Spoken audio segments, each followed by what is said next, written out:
Kągi, atėjo laikas pasiraityti rankoves ir imtis darbo virtuvėje. Netrukus sužinosite, kaip pasigaminti tikriausių kibinų savo namuose.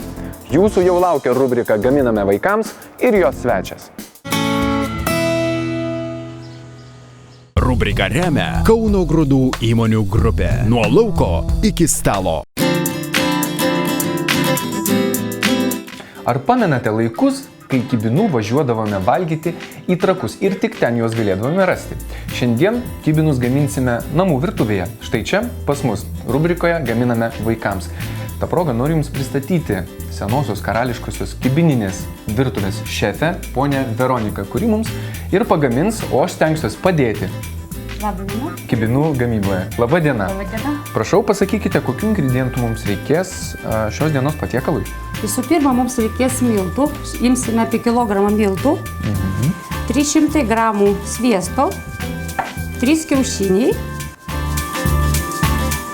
250 gramų grietinės ir šiek tiek druskytis. O kadangi šiandien gaminsime kibinukus su vištiena, todėl turime vištienos filė, be odos ir be kaulų, svogūniuką turime ir druskytis ir pipiriuką.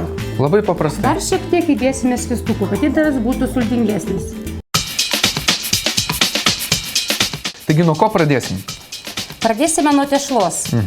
Taip, imame miltus, pilam šiek tiek druskos. Tiesiai į miltus. Tiesiai į miltus. Labai nedaug. Taip. Dedam sviestą. Viską minkysime rankomis. Pasiruošiam rankas. Taip, pasiruošiam. Viską trinam. Sviestas turi būti kambario temperatūros. Kambario temperatūros. Taip. Tešlytė paruošta, išminkita.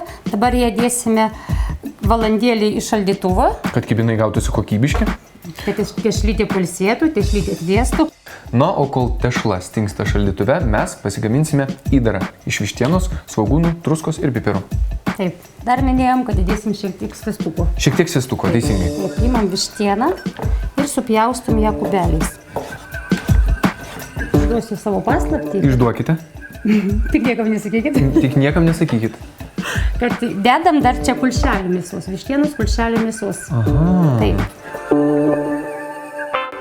Dabar pjaustum svogūniuką.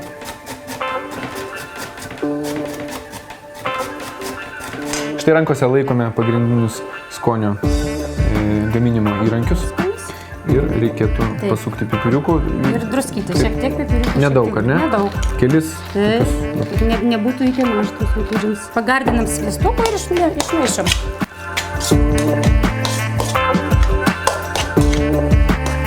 Dabar turbūt metas būtų pasižiūrėti, kaip laikosi mūsų tešla. Taip, pažiūrėsim. Gaminsime ir ruošime kibinus ir ruošime juos kepimui. Taip. Taip. Padaliname tokias bandeles. Galima didesnės, galima mažesnės. Čia bus vaikučiams, čia bus suaugusiams. Gerai? Tvarkoja. Taip. Ir kočiojam. Taip, kočiojam.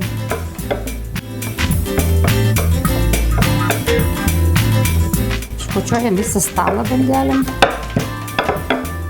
Imam įdarą ir dedam ant blynukų.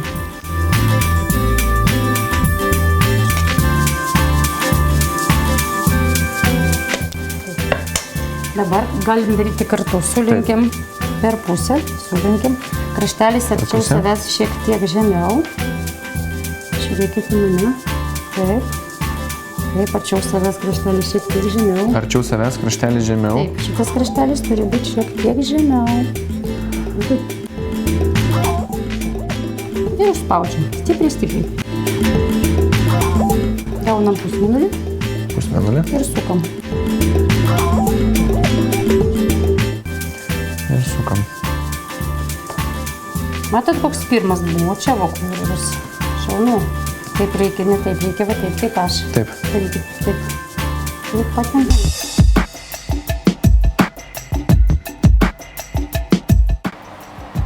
Sekantis žingsnis ir turbūt paskutinis prieš pašaunant kibinus į orkaitę yra ištepti kiaušinio trynį. Kiaušinio plakiniu. Kiaušinio plakiniu, atsiprašau, teisingai.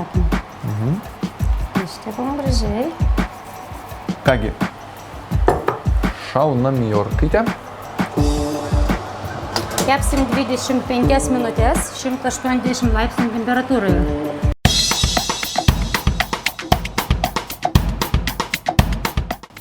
Kągi, kibinai jau iškepę, netrukus mes juos ragausime. Aš norėčiau atsisveikinti ir padėkoti poniai Veronikai ir visai senai karališkai kibininį už suteiktą puikią galimybę pasimokinti kepti kibinus namuose. Ačiū Jums ir iki pasimatymo. Na, o su Jumis, mėly žiūrovai, mes susitiksime jau kitą šeštadienį 10 val.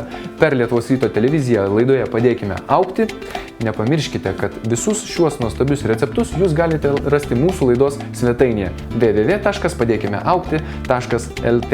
Iki greito susimatymo.